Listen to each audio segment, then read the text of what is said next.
என்னங்க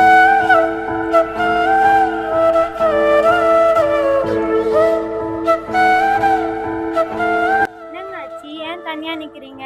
வேலைக்கு போல? இல்லைம்மா, வேலையை விட்டு நிறுத்திட்டாங்க. ஏன்? என்னங்க ஆச்சு? அதான் நம்ம கவர்மெண்ட் பற்றி உனக்கே தெரியாதான். எவனோ ஒரு கார்பரேட் கம்பெனிக்கார ஓனருக்கு 1000 கோடி கொடுத்து எல்லாரோடையும் வேலைக்கு வாங்கிட்டாங்களாம். அதனால் எவனோ ஒருத்தன் சொல்கிற ரேட்டுக்கு தான் இனிமேல் நம்ம வேலை செய்யணும். ஏம்மா, நம்ம வாழ்றதே குப்பை, அதுக்கே இன்னொருத்தன் முடிவு எடுக்க வேண்டியதாகிடுச்சு. அவன் வந்து யார் யாருன்னு செலக்ட் பண்ணி வச்சாதான் இங்கே வேலையே ஓடுமா.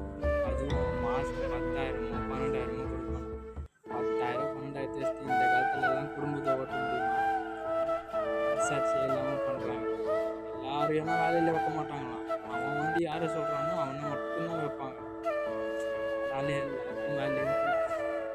அப்போ வாங்க எல்லாரும் சேர்ந்து போராட்டம் பண்ணலாம். இது போராட்டமா?